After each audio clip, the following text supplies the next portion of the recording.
Last episode में हमने देखा था कि एलेक्स ने अपने ग्रैंडफादर को उस ओल्ड लेडी और उसके साथियों से बचा लिया था, लेकिन वो सिर्फ एलेक्स के ग्रैंडपा की स्पिरिट थी जो इंजर्ड होने की वजह से गायब हो जाती है। पर एलेक्स को पता चलता है कि उसका भाई युवान तियान सीक्रेट रिलीम में जाने वाला है। इसकी वजह से एलेक्स को लगता है कि शायद एलेक्स के ग्रैंडपा भी वहां आ सकते हैं। इसलिए एलेक्स युवान तियान सीक्रेट रिलीम के पास वाले शहर के एक रेस्टोरेंट में आ जाता है। अब आगे तो एपिसोड 121 की शुरुआत में हम एलेक्स को उसी शहर के एक रेस्टोरेंट में देखते हैं जहां एलेक्स ने म्यू की मदद से एक मच्छर को अपने ग्रैंडफादर को ढूंढने के लिए भेजा था, लेकिन उस मच्छर को एलेक्स के ग्रैंडफादर का कोई क्लू नहीं मिला था, जिसे जानने के बाद एलेक्स कहता है कि लगता है मुझे अब युवान तियान सीक्रेट रिलीम में ही जाकर अपने ग्रैंडफादर को ढूंढना होगा। लेकिन मैंने सुना है कि उस रिलीम में कंपटीशन में पार्ट ले चुके वाले लोग ही जा सकते हैं, साथ ही वहां पर बहुत ज्यादा खतरा भी है। इसलिए एलेक्स बोलने वाले पत्थर और म्यू से कहता है कि तुम सब यहीं पर रुकोगे। ऊपर से वो उन सबसे उस सिल्वर फीनिक्स का ख्याल रखने को कहता है क्योंकि वो बहुत वीक हो गई थी। इस पे बोलने वाला पत्थर एलेक्स को बोलता है कि तुम चिंता मत करो, जब तक मैं यहाँ हूँ तब तक इसको कुछ नहीं होगा। आगे हम एलेक्स और कई सारे लोगों को युवान तियान सीक्रेट रिलीम के गेट के बाहर देखते हैं। उसी वक्त उस कंपटीशन का सिलेक्शन ऑफिसर कहता है कि आज यहाँ जितने भी लोग आए हैं और जो आने वाले हैं उनके बीच कंपटीशन होने के बाद हमें पता चल जाएगा कि सबसे बड़ा जीनियस कौन है। इधर हम एलेक्स को देखते हैं जिसे आसपास वाले लोगों से पता चलता है कि यहाँ जितने भी लोग आए हैं उन सभी को युवान तियान सीक्रेट रिलीम में जाने से पहले एक टेस्ट देना होगा और जो भी कैंडिडेट किसी क्लैन का जीनियस पर्सन होगा उसे डायरेक्ट एंट्री मिल जाएगी। ये सुन के एलेक्स सोचता है कि क्या ग्रैंडफादर यहाँ आए होंगे। उसी वक्त वहाँ एलेक्स के पेरेंट्स और उसका भाई आ जाता है, जिसे देखकर एलेक्स उन्हें हेलो बोलने ही वाला था कि तभी सिलेक्शन ऑफिसर वहां आए हुए लोगों में से एक से कहता है कि तुम्हारी उम्र 100 साल से भी ज्यादा है, साथ ही तुम्हारे पास डिवाइन फायर भी है, इसलिए तुम इस कंपटीशन में पार्ट नहीं ले सकते। अब वो सिलेक्शन ऑफिसर अपने लोगों से उस कैंडिडेट को वापस भेजने को कहता है, जिसपे वो कैंडिडेट कहता है कि मेरे पास डिवाइन फायर है तो क्या हुआ, जो बड़े बड़े क्लैन के लोग आएंगे उनमें से भी तो कईयों के पास डिवाइन फायर है। इधर ये सब सुन के एलेक्स की मॉम बोलती है कि ये कंपटीशन बहुत ही अनफेयर है क्योंकि इसमें आम लोगों के पास डिवाइन फायर होना अलाउड नहीं है, लेकिन वही दूसरी तरफ अगर वो इंसान किसी बड़े सेक्ट का मेंबर है तो वो डिवाइन फायर होने के बाद भी पार्टिसिपेट कर सकता है। ये सुनकर जेस अपनी मदर से कहता है कि ऐसा इसलिए किया गया है ताकि बड़े सेक्ट के मेंबर्स को प्रोटेक्ट किया जा सके, क्योंकि अगर गलती से बड़े सेक्ट का कोई जीनियस मेंबर किसी नॉर्मल पर्सन की डिवाइन फायर से मर जाता है तो उस सेक्ट का नाम बदनाम हो सकता है। साथ ही इस चक्कर में वो सेक्ट बाकी सेक्ट से दुश्मनी भी मोल ले सकता है। इस पे उसकी मॉम उसे कहती है कि तुमने ये कह तो दिया है, लेकिन युवान तियान सीक्रेट रिलीम ट्रैप से भरी हुई है, साथ ही यहाँ पर बहुत सारी अपॉर्चुनिटीज भी है, जिसकी वजह से कब कोई कैंडिडेट या मास्टर किसी और कैंडिडेट को मार दे इसका कोई पता नहीं है, इसलिए तुम संभल कर रहना। ये सुन के जेस कहता है कि आप मेरी चिंता मत कीजिए, इस कंपटीशन में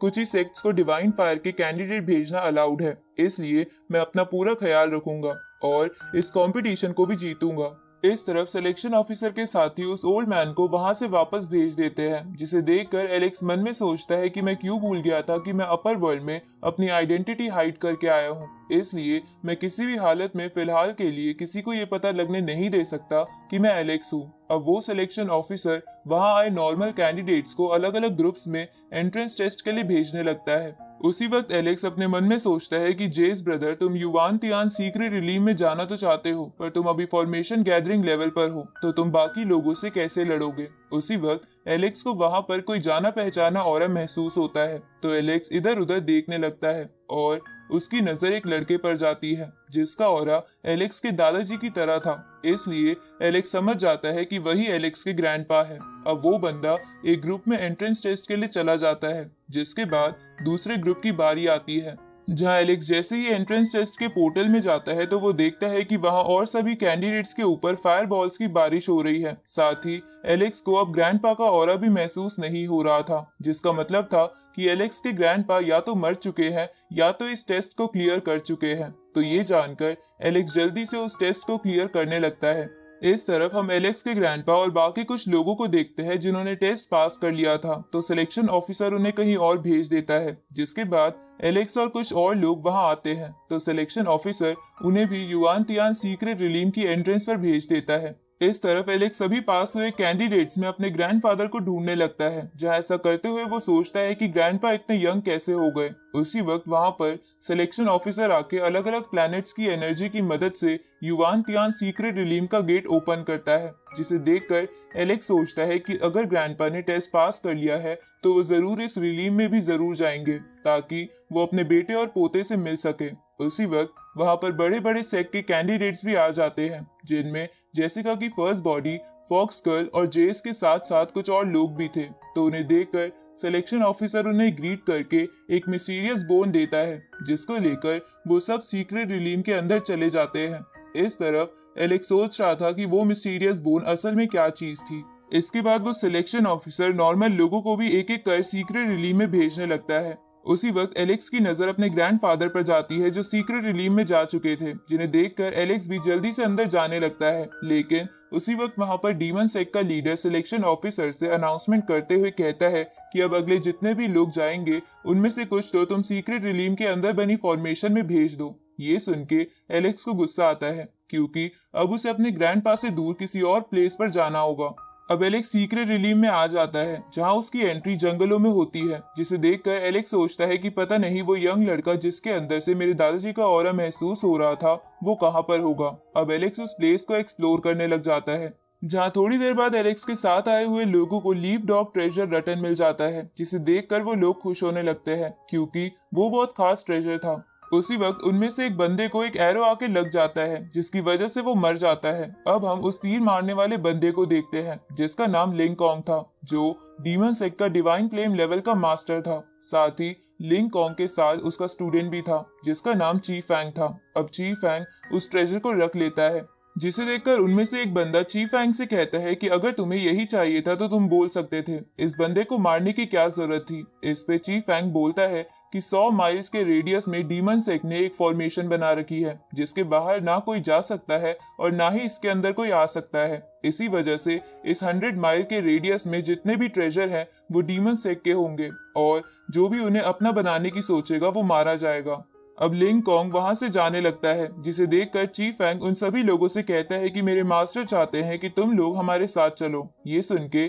उनमें से एक बंदा इसके लिए मना करने लगता है, लेकिन तभी लिंग कॉन्ग उसे अपने एरो से मार देता है, जिसे देखकर बाकी लोग डर के मारे चलने के लिए मान जाते हैं। साथ ही एलेक्स भी इस जगह के बारे में नहीं जानता था, इसलिए वो भी उन लोगों के साथ चलने लगता है। अब दोनों डीमन सेक के बंदे उन सभी लोगों के साथ एक जगह पर आ जाते हैं, जहां सामने एक पहाड़ी पर एक थंडर ट्री लगा हुआ था, जिसे देखकर एक लड़का कहता है कि ये तो बहुत ही खास ट्रेजर है। ये सुन के ची फैंग बाकी लोगों से कहता है कि इस लड़के ने सही पहचाना, ये वैले होली लैंड के नाम से जानी जाती है, क्योंकि यहाँ पे बहुत सारे ट्रेजर्स हैं और मेरे मास्टर चाहते हैं कि हम सब मिलके उन्हें ढूंढे। अब वो सभी उस थंडर ट्री के थोड़े और करीब जाते हैं, लेकिन लिंग कॉन्ग एक जगह पर उन सबको रोक देता है, क्योंकि आगे बहुत सारे ट्रैप लगे हुए थे। तभी ची फैंग उन लोगों से कहता है कि हम इन्हीं ट्रैप्स की वजह से तुम लोगों को यहाँ लाए हैं। अब ची फैंग उनमें से एक लड़के को आगे जाने को कहता है, लेकिन वो लड़का डर रहा था, तो लिंग कॉन्ग उसे अपने एरो से डराने लगता है,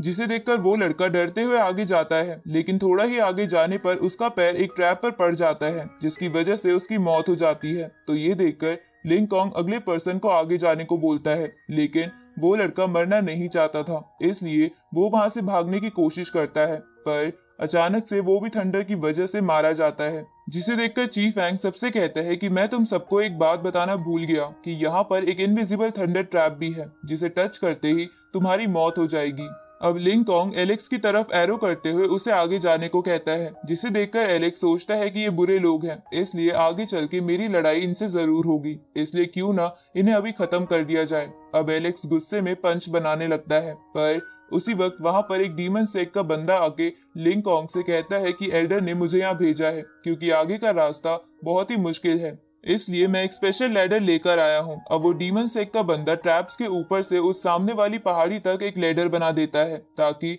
उसके साथी आराम से आगे बढ़ सके। उसी वक्त लिंग कॉन्ग एलेक्स पर अटैक कर देता है, क्योंकि वो समझ गया था कि एलेक्स उस पर हमला करने की सोच रहा था। अब लिंग कॉन्ग के अटैक करने की वजह से वह धुआं धुआं हो जाता है, जिससे सबको लगता है कि एलेक्स मर गया। इसके बाद वो लोग आगे जाने लगते हैं, जहां लिंग कॉन्ग उस लैडर लाने वाले बंदे को वहीं खड़ा कर देता है, ताकि वो उस लैडर को गार्ड कर सके। उसी वक्त एलेक्स उस धुएं के बीच से बाहर आता है और उस लैडर को अपने पास रखने लगता है, लेकिन वो गार्ड उसे रोकता है और एलेक्स पर अटैक करता है, जिससे एलेक्स थोड़ा दूर हो जाता है। पर इसके बाद एलेक्स उस गार्ड को जोर से किक करता है और तेजी से उसकी तरफ बढ़ता है, और इसी के साथ ये पार्ट यहीं पर खत्म होता है।